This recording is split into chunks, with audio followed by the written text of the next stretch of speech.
Bonsoir à tous, merci de nous rejoindre sur Monaco Info. Nous sommes le mercredi 22 juillet, voici les titres que nous allons développer ensemble. Monaco fête 20 ans de relations diplomatiques avec la Slovénie et c'est naturellement dans la capitale, à Ljubljana, que notre délégation a célébré l'événement hier. Nous rejoindrons nos envoyés spéciaux sur place et vous entendrez l'ambassadeur de la principauté en Slovénie, Annie Stoud, qui sera notre invité ce soir. C'est l'été, dans la série des animations proposées en principauté, il y a celle du musée d'anthropologie préhistorique de Monaco, de quoi occuper les enfants tout en apprenant. Si vous êtes plutôt exposition, nous avons également ça en stock. Entre l'automobile, au Grimaldi Forum ou Victor Bronner à la Villa Paloma, nous vous proposons ce soir de retracer les 50 ans d'engagement de l'association monégasque pour la protection de la nature au service de l'aire marine protégée, du Larvoto. Enfin, un peu de fraîcheur pour finir ce JT, on en a bien besoin. Une enseigne très populaire s'installe en principauté dans le centre commercial du Métropole. C'est fruité, c'est copieux. Rendez-vous chez Joe and the Juice. Prenons la direction de Ljubljana, capitale de la Slovénie, où s'est déroulée en ce début de semaine une rencontre entre les délégations de représentants monégasques et de leurs homologues slovènes à l'occasion des 20 ans de relations diplomatiques entre les deux pays. Retrouvons notre invité du jour, l'ambassadeur de Monaco en Italie et en Slovénie, Annie Stoud. Interview menée sur place par Fabien Bonilla avec les moyens techniques d'Arnaud Imbert. Annie Stoud, bonsoir. Bonsoir Fabien. Nous célébrons ensemble les 20 ans de relations diplomatiques entre Monaco et la Slovénie. C'est l'ambassade qui l'organise. Qu'est-ce que ça représente pour vous, tout simplement ? Eh bien, ces 20 ans, c'est un jalon important dans nos relations d'amitié et de coopération avec la Slovénie. Bien entendu, nous entretenons des liens avec ce pays depuis son indépendance déclarée, donc c'était au début des années 90. Mais 2006 a marqué un jalon important avec la visite du prince souverain en Slovénie au début de l'année, qui a abouti à la formalisation de ces relations diplomatiques. Et bien 20 ans, c'est un anniversaire que j'avais à cœur de pouvoir fêter ici en amenant Monaco à Ljubljana pour non seulement célébrer cette amitié, mais aussi, je dirais, faire vivre cette relation, d'autant plus qu'il y a eu récemment des élections législatives, un nouveau gouvernement, donc c'était aussi l'occasion de recréer ces liens et ce dialogue. La question est naïve, mais c'est la réponse qui m'intéresse. Quel est l'intérêt pour la principauté de nouer comme ça des échanges et des relations diplomatiques avec un pays tel que la Slovénie ? Eh bien d'abord, nous sommes tous deux des pays méditerranéens. Tous les deux, même si, disons, à une échelle différente de petits pays, la Slovénie s'étend sur 20 000 km², elle a une population de 2 millions d'habitants, ça reste quand même un pays de dimension réduite, même si ça n'est pas un micro-État. Et puis surtout, nous avons, je dirais, une action commune sur la scène internationale. Par exemple, la Slovénie est très engagée sur le sujet du changement climatique. C'est aussi un sujet sur lequel le prince souverain et la principauté agissent et exercent leur soft power.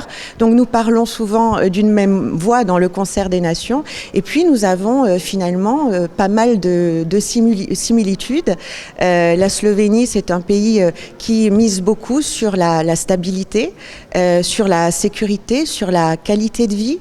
C'est un pays qui est très tourné sur l'international, avec des industries à forte valeur ajoutée. Et finalement, ce sont des éléments qui nous rassemblent et qui certainement doivent donner des potentiels pour des coopérations et des synergies encore plus importantes à l'avenir. Pour célébrer ces 20 ans, vous avez organisé des rencontres entre monégasques et slovènes. Qu'est-ce que vous avez envie de dire de cette manifestation, de cet événement ? Quel était l'objectif ? Pourquoi vous avez fait ça ? Alors ces rencontres, on a voulu les cibler sur des thématiques importantes pour nos deux pays et qui pourront déboucher, je pense, je l'espère en tout cas, sur des coopérations. En particulier, on a ciblé le développement durable, le tourisme, le sport et l'innovation, qui sont des thématiques centrales dans les modèles de développement de nos deux pays et dans leur image à l'international.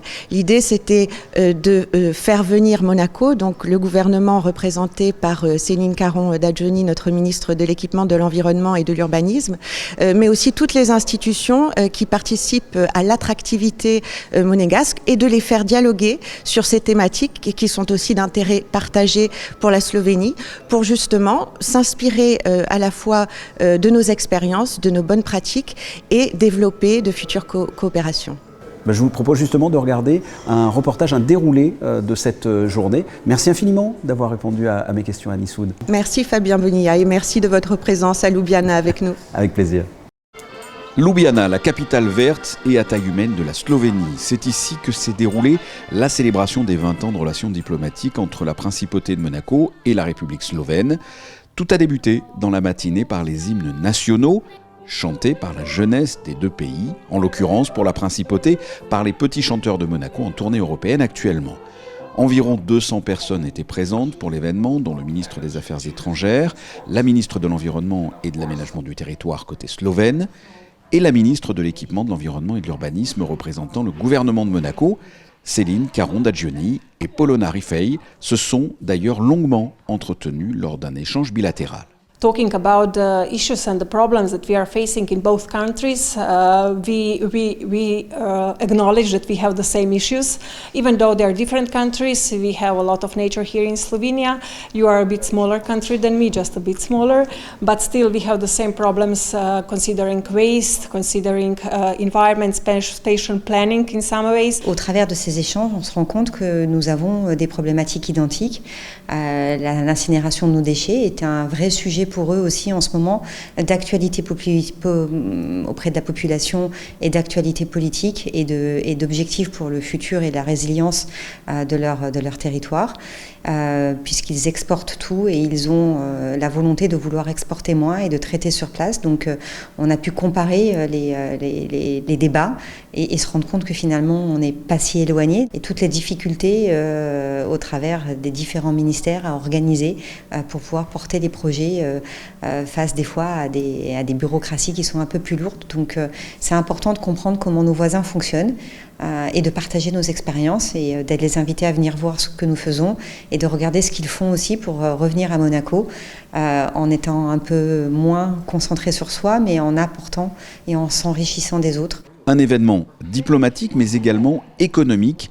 Un MOU a été signé entre le Monaco Economic Board et son homologue slovène. Ça implique tout simplement que la Chambre de commerce et nous connaissons, travaillons ensemble et donc nos entreprises et entreprises de la Principauté qui souhaitent travailler en Slovénie peuvent s'adresser directement à la Chambre de commerce et les entreprises slovènes qui souhaitent rencontrer des entreprises monégasques peuvent tout à fait nous contacter et nous les mettrons en rapport.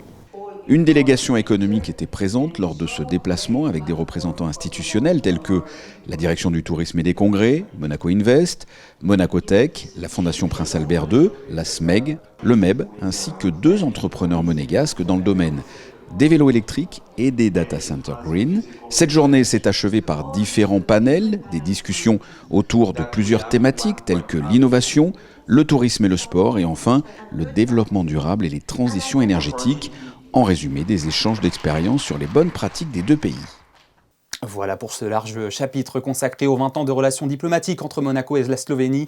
Et dans notre édition de demain, nous rejoindrons une délégation d'un autre genre, les petits chanteurs de Monaco qui sont en tournée en ce moment en Europe et qui ont fait, comme vous avez pu le voir, un arrêt en Slovénie.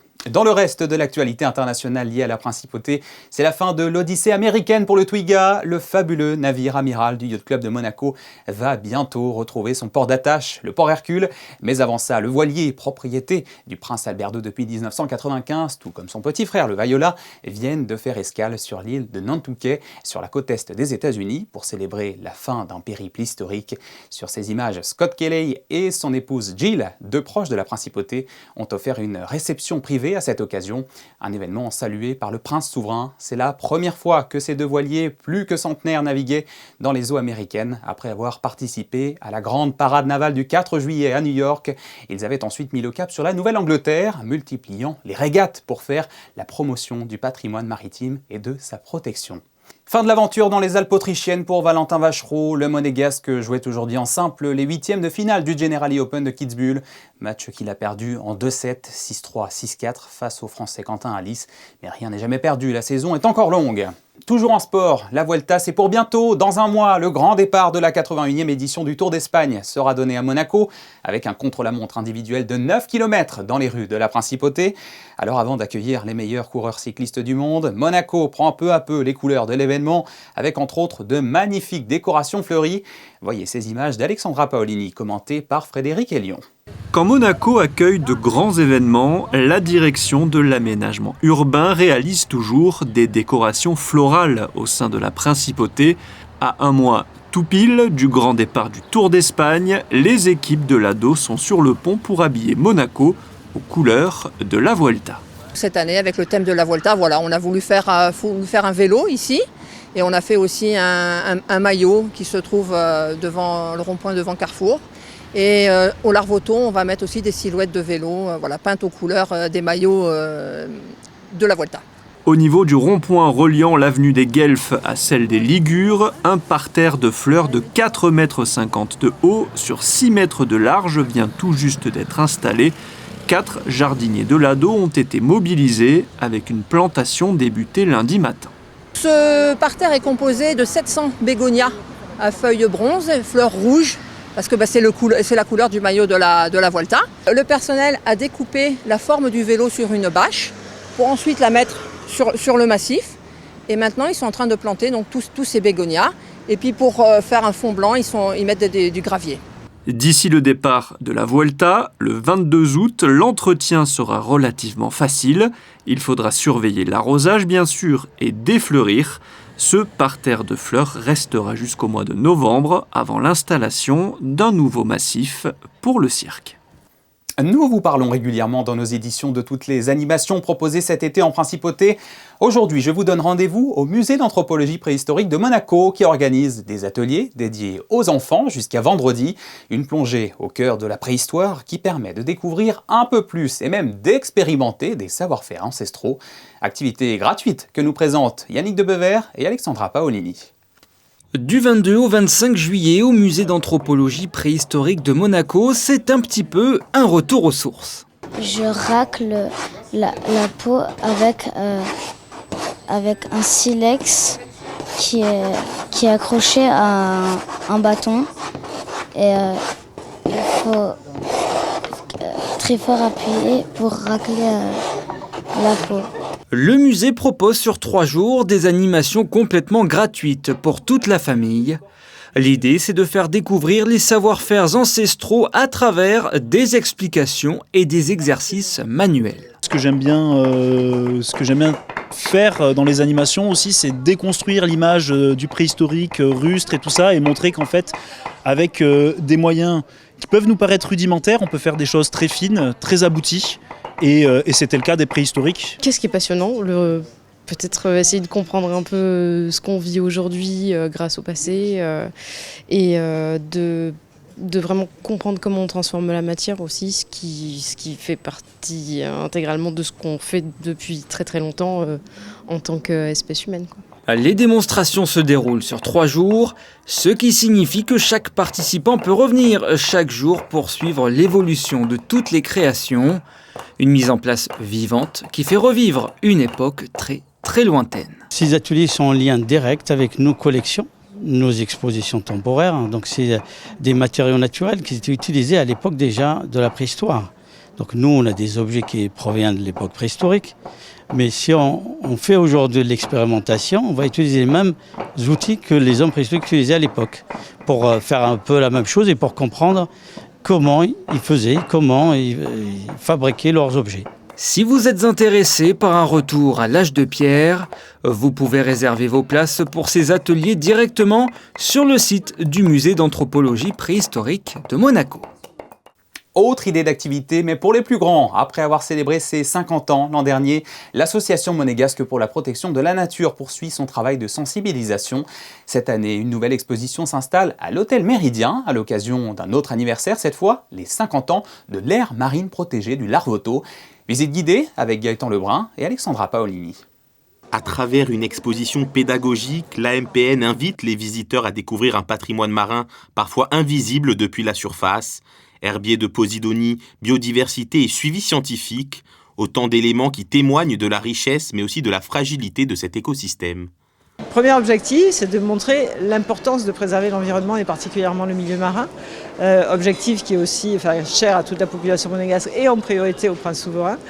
Et après montrer effectivement tout ce qu'on doit faire, tout ce qui se passe sous l'eau, parce que tous les gens ne sont pas comme nous, ils ne plongent pas.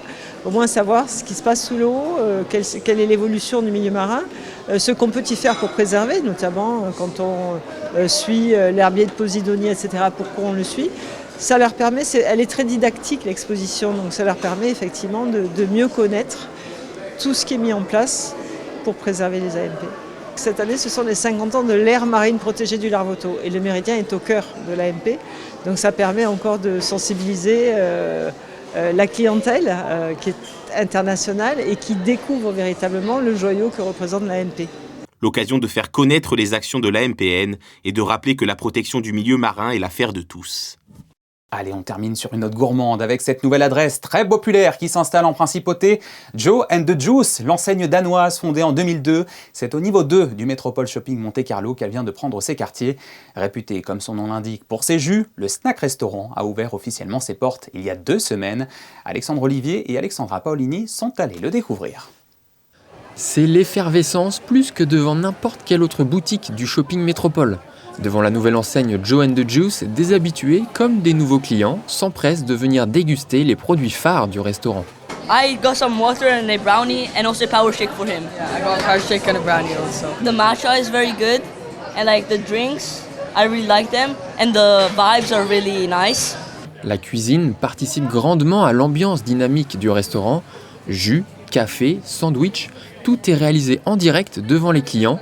Ouvert depuis maintenant 10 jours, l'équipe de Tom a trouvé ses marques. Tous nos sandwichs, on les fait toaster à gauche dans les 2 grilles que vous pouvez voir à gauche. Puis une fois que les pains ils sont toastés, on passe directement à l'assemblage et là c'est que des ingrédients frais pour le coup. Ici on a la station de juice, donc avec tous les fruits, tous les ingrédients. Et donc là pareil, tous les jus ils sont faits à la minute en suivant la liste. On a des ingrédients qui passent directement au blender et après on a des ingrédients qui vont passer au niveau de la centrifugeuse, histoire d'être sûr d'extraire un maximum de choses, d'arômes, de vitamines. La station café, c'est la station où on va faire tout ce qui est matcha. On a pas mal de types de matcha et on va aussi avoir toutes les boissons bien évidemment à base de café. Donc le petit twist ici, c'est que même si c'est une grande chaîne, notre café reste un café de spécialité. Donc ça veut dire que c'est un café qui est très très haut de gamme. Le Power Shake, le Tuna Kado sont des indémodables du menu depuis la création de l'enseigne. À la carte, de nouveaux produits réalisés en collaboration avec des célébrités sont sans cesse ajoutés pour renouveler leur offre et attirer de nouveaux clients. Là, on a un sandwich qui marche très bien, c'est le steak qui est une recette élaborée par Kevin Durand. Et on a un jus qui s'appelle le DYS qui a été élaboré par Aisha Potter. Et qui marche très très bien. Les deux marchent très très bien. L'enseigne se savait attendue en principauté, mais la réalité a dépassé toutes les attentes. La boutique fonctionne à plein régime tout au long de la journée, de 10h à 19h30. Eh bien ça fait envie, maintenant j'ai faim. Voilà, c'est la fin de cette édition, merci à vous de l'avoir suivi. Dans un instant, la météo, présentée par Frédéric Elion. Ensuite, vous avez rendez-vous avec Emma Houlmière. Aujourd'hui, Emma vous raconte la mode. On se quitte en images avec les derniers exercices incendie des sapeurs-pompiers de Monaco, dans un contexte qui reste particulièrement tendu, vous le savez, on pense à eux. Les clichés sont signés Stéphane Dana. Excellente soirée à tous et à demain.